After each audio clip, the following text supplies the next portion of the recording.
Do you ever feel like life keeps throwing obstacles at you and you don't know how to stay positive? I was inspired to make this video because my life has been a bit chaotic and stressful lately, and more than usual. And so real quick, what's been going on for me is I'm on a benefit or welfare or disability. I broke my back, so I don't work, but I'm building an online business. And Work and Income, which is basically the government agency that pays my disability payments, had underpaid me by like $240. And I had to keep going in there to chase up this money, and they kept telling me, oh yeah, it's coming today, and then it would never come. So that was causing me stress because I was underpaid and I needed the money for the bills. Then I had ACC, another government agency, sending me a letter saying that I owed them $1,200 when I didn't owe them a cent. And then I also have had a property manager who is manipulative and has been breaching my rights.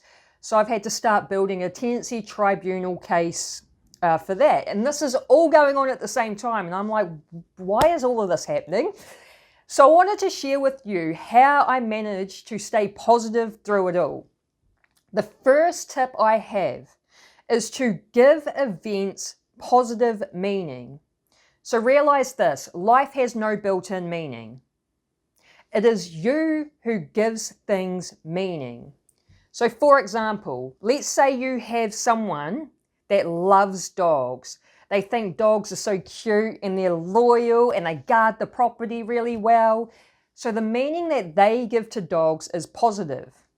And let's say we have another person that hates dogs. They think they're slobbery, they put their fur all over the furniture, they're really annoying. So that person gives dogs a negative meaning. So life has no built-in meaning. Now, the meaning that you give things controls your emotional state. So if you give something a negative meaning, it causes you to feel negative emotions. If you give something a positive meaning, it causes you to feel positive emotions. So with the situation with Work and Income, like these government agencies and the property manager, I could have given it the negative meaning, like this is so unfair, this is stressful, it's exhausting. And that's also putting me in that victim mentality, right? And so if I give it that negative meaning, that's going to cause me to feel negative. Instead, I chose to give it all a positive meaning. I decided to look at this as the universe is testing me. It's testing to see if I'm going to step into that boundary energy. Because most of my life, I've been that people pleaser that didn't have boundaries. And so I've had to start learning to set boundaries and get comfortable with that. And then I also looked at it as, oh, this is a test to see if I'm going to show up assertive. Because that's something I've also needed to work on, is being more assertive. And it's like just giving it that positive meaning instead of like, okay, this is just testing to see if I'm going to step into my boundaries. It's going to test to see if I'm going to, have patience, be assertive. It's more empowering. I'm not in that victim mentality. And so therefore, it causes me to feel more positive about the situation.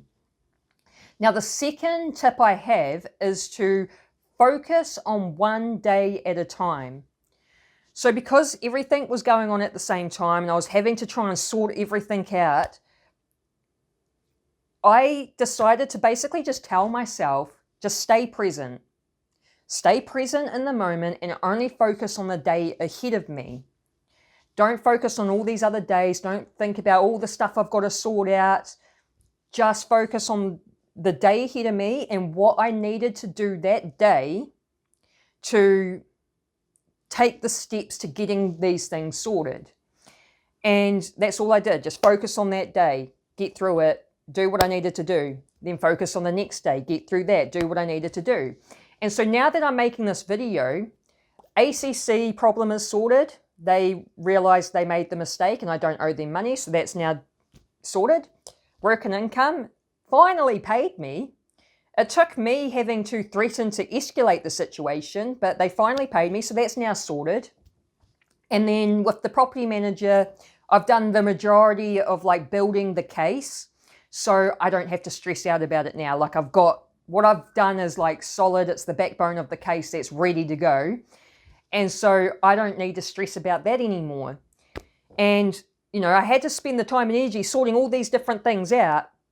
But what helped me was just focusing on one day at a time and staying present.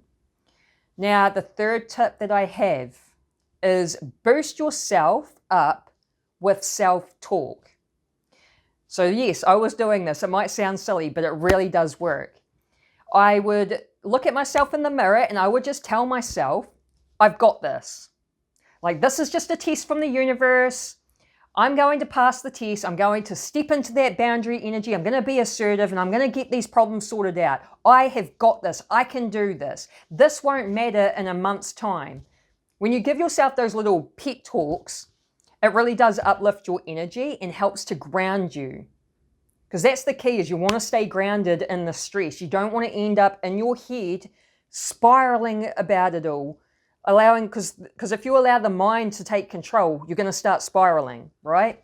So these tips is what helps ground you in the body. You're more grounded, so you're not in the mind spiraling. Now, the fourth tip I have is to anchor yourself with gratitude. I talk about gratitude a lot in my videos because it's such a powerful, simple practice, and it's a high vibrational frequency. It's the frequency of receiving, and it's a powerful way to change your state. And so there's always something that you can be grateful for no matter what's going on. And so I just remind myself, okay, what can I be grateful for? What have I got going on in my life that is good? And focus on that, and then that shifts my state, makes me feel a lot better, makes me realize that, I have blessings, I do have good things going on in my life. And it just, helps me stay grounded.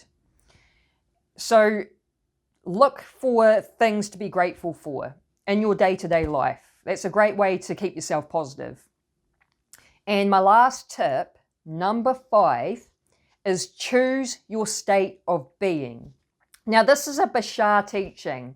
I remembered this teaching that he had shared, which was, circumstances don't matter, only your state of being matters. Because circumstances don't create materialization. Your state of being is what materializes experiences. And so what Bashar says is to remain in a positive state no matter what's going on. So I decided, okay, even though all this stress and chaos is going on in my life, I'm going to remain positive. I'm going to listen to Bashar and I'll remain positive. And that shifted my state. I felt positive. I went from being stressed out, like, oh my God, I've got to try and figure this stuff out, to feeling more positive.